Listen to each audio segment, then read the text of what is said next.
This is Boxing Tickets NI in association with SB Sports and Chaco. We're delighted to be joined for the first time with Mark Dunlop. Yes. Mark, the Magic Man Dunlop. I don't know if it was us that gave you the name or someone else, but there's obviously relevance to it because obviously any boxer you have, you seem to work your magic with them. We're obviously just after your show tonight. First show in Northern Ireland of this year. There's a lot of stress involved with the show. You only ended up with 3 fights. Probably the one thing I'd probably say first of all is kudos to you, because how many promoters out there would run a show with 3 fighters, but what a night of boxing. Yeah, it was very good. 3 well-matched fights, and lucky we got 3 good wins, and 3 dreams, 3 kids' dreams keep rolling. But yeah, sometimes it was the thief fight show where obviously there's no money to be made, but I'm not in this to make money.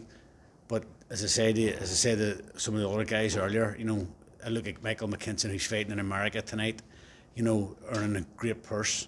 Nearly had a big fight. Tyrone McKenna doing really well. I'm sure he's earning a good purse, fighting around the world. They all fought in here and they fought in my shows, and they're stepping stones and they're learning fights. And it's just great, that the fans come out and watch them. But they're not going to come out like some shows and watch people, getting knocked out in 20 seconds, 30 seconds. That happened a long time ago. I'd apologise in this very arena. And as I say, I want them all in learning fights and progressing, and as long as they're matched evenly, fingers crossed they get the win. And this is your 21st show? 21st show, yeah. 21st show now. I think your first was back in 2013, was it? I can't even remember what date it was. It was 10 years ago. It's 10 years this September, my first show. But as I say, don't forget, there was in that time we've had 2 years of no shows with the COVID, and in that time we've also obviously all the lads that stayed with me and progressed ended up on the world stage, and we were away on all the big shows. We still are, as I say, I'm out next month again, as you know, the MEM with Tommy McCarthy. So they've all, I'm glad to be back with a new wee team, because it's a 10-year cycle.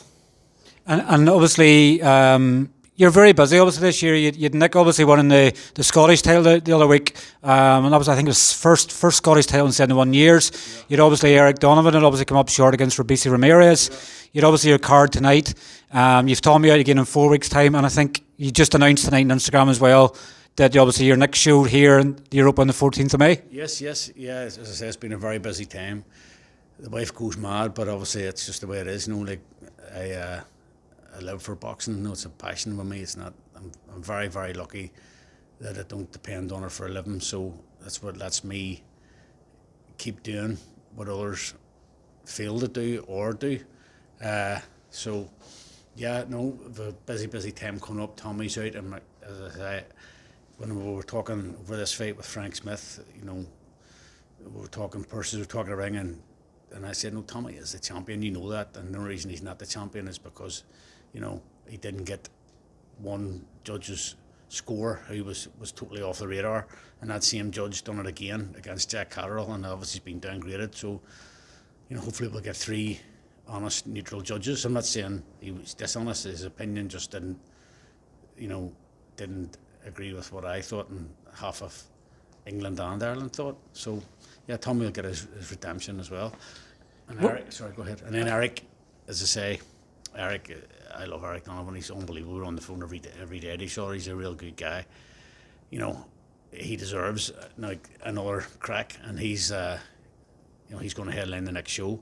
He's a very, very good, loyal guy, and I'd love to see him get back on the win and see what else is out there for him. Could be his last fight, maybe not. Who knows? I think obviously I seen a post Merrick put up today, obviously saying it's 3 weeks past from the show, and he's sort of saying that this year is going to be his last. And I guess obviously the reason probably why one of the reasons why we call him the Magic Man is you obviously give Eric obviously big opportunities. He didn't turn pro until he's 31. You obviously done it with James for obviously many years. You've done it with Hilo. You'd obviously Hilo British and European fights. I guess it's just as you say, it's that conveyor belt's changing. You're getting new fighters involved. You've obviously Conor Quinn still to come in. You've Matthew Fitzsimmons, I think you'd signed, or depending on obviously what's going. And I think you've announced Rudy. Well, I think Rudy's obviously announced that he's signed with you as well. So obviously, for any young boxers maybe out there, maybe coming to the end of contracts with other promoters and things like that, is obviously your phone still always on the go, or do you sort of have a limit? It's all the time. You can't. can't sign everybody. You know, Rudy has had such bad luck. Sure, they've done him no harm. You know, like to get his dream fulfilled on his home show. You know, like it means the world to him. You know, John Breen is a great coach, and he's been there, you know, nursing this kid along for 3 or 4 years, and I'm just delighted to be able to help out there. I don't know how far he'll go. You know, who knows? It's only his first fight. You know, he done well. He was in against a very experienced journeyman, and he surprised me. He done very well. So yeah, no, everything's good, and as I say, we've have the full year planned out with loads of shows lined up, to be honest with you. And I lost that. You know me, I sit in the background. I don't really. They just come out, and I'm not happy. I don't need to be egotistical and tell everyone in advance we're going to do this, we're going to do that. Or announce it, and it's done. That's the way it is. That's the way I've always been. You know, you get the wee secret message now and again, and you know. But yeah, things are good. Definitely. Well, Mark, listen, obviously, thank you very much for tuning in with us, and we'll look forward to your next show, mate. Yeah, see you 14th of May. Okay, Big Tommy's first. The European champ. We're going to do this. All right, bud. Fantastic, Mark. Cheers. Take care. Cheers, mate.